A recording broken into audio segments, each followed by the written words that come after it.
Look, I know I've said before in the past that a movie that is pretty predictable can still be a lot of fun. You can still get some enjoyment out of it. But what do you say about a movie that is 100% predictable?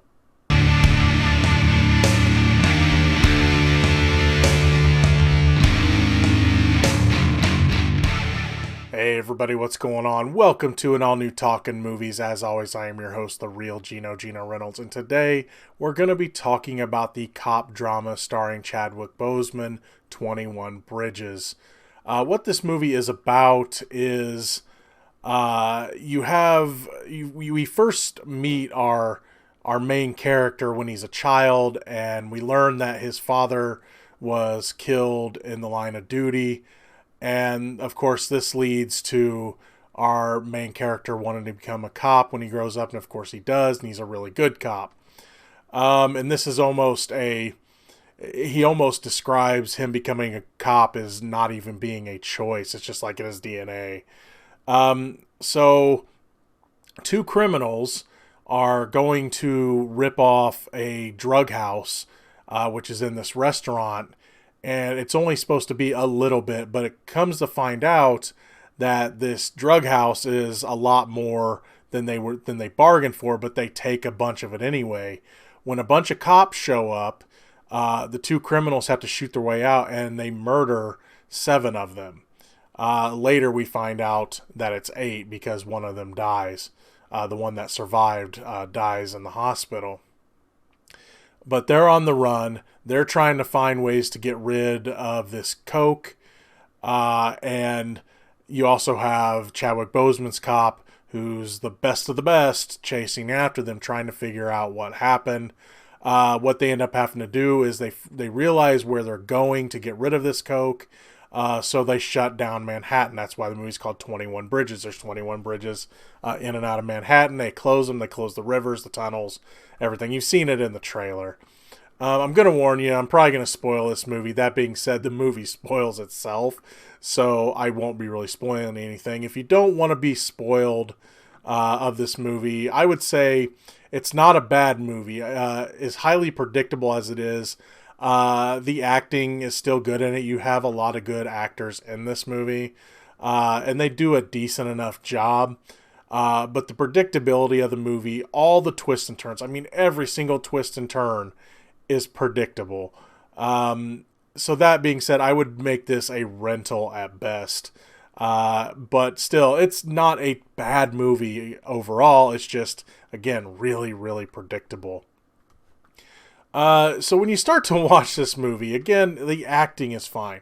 You have Chadwick Boseman as your lead. You know, I mean, granted, I'd rather see him play Black Panther other than this part. I thought he's been better in other movies. That being said, he's still a, solid hero cop type character. Sienna Miller's really good in this. She plays a narco agent that is assigned to work with Chadwick Boseman's character because they're both really good. And both of them are really good as a team. I kind of liked, I mean, it's not really quote unquote buddy cop, but you see them becoming friendly throughout the movie, and that really worked pretty well for me. That being said, as predictable as this movie is, you know where it's going to go. You know where it's going to go with this character. J.K. Simmons is solid, but then again, his character is laughably predictable. You have your two criminals, and they're played by Stephen James and Taylor Kitsch. You know how they're going to end up, and you know which one of them is the messed up one, and you know which one's going to be the one that feels like they're in over their head. Again, really predictable. Keith David's in this a little bit. He plays the deputy chief, and he's just in it for a little bit, but you could tell that his character becomes like the father figure to Chadwick Boseman's character. It's Keith David and he's great, but he isn't really given a lot to do in this. You could just tell he's the boss, right?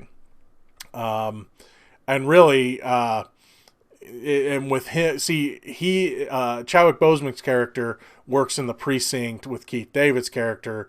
J.K. Simmons' character is another precinct. So if that kind of tells you, he's helping another precinct solve this crime. But yeah, really, the acting in this is fine, but again, the story itself, I mean, every step of the way, and there's not much I can say about this, but every step of the way you're going to be like, okay, gee, this happened, I wonder why. I bet it was because this. And sure enough, you'd be right. You know exactly where the story's going. You know at the first, and again, big spoiler time here. You know when the story starts, when the cops show up, gee, I wonder if the cops are dirty. Of course they are. When J.K. Simmons' character is asking our main character to make sure that these criminals die and don't make it to trial. Gee, I wonder if he's the leader of the dirty cops. Whenever Sienna Miller's character is making phone calls and saying, oh, no, it's just about my daughter. Gee, I wonder if she's going to turn on him later in the phone call she was making was to some other bad guys. You see where I'm getting with this? Everything just really, really telegraphs itself. I mean, if you've seen this kind of movie before, but there's no twists and turns. The only twist I could see being amazing is if Chadwick Boseman's character ends up being dirty at the end. That would have been something if they would have had things going out throughout the movie that, well, we're focusing on all these other people. He's done things that would make him dirty. But no, he is the, 100% A-plus babyface good guy in this. If they would have pulled the twist at the end, I would have looked back at the movie and been like, no, you didn't earn that. What I'm saying is I would have loved it if they would have earned it and made the twist being that he's the dirty cop. But no, there was no, everything he did in this was he's the good guy. They talk about him, he shot, I think it's like 8 criminals in 9 years or 9 criminals in 10 years or something like that, like 1 a year. And he's like, well, they're all justified. I've been cleared of all of them. And just the way he talks, the way he acts, there was no way if the twist would have been he's the bad guy, would it have worked. It would have been, I would have called BS on that one. But it would have been a cool twist if they would have earned it. Because you're following him this whole time, and you're, of course, suspecting J.K. Simmons' character and Sienna Miller character and everybody else. And no, it ends up being Chadwick Boseman's character. That would have been a big, nice twist if they would have earned it.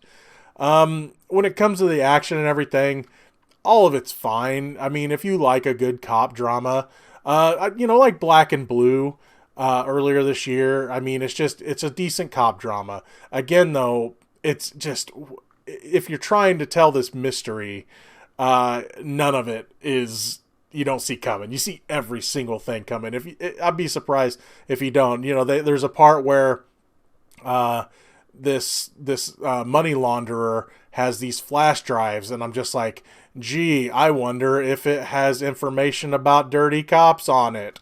And it does. You know what I'm saying? Everything. You're going to see it all coming.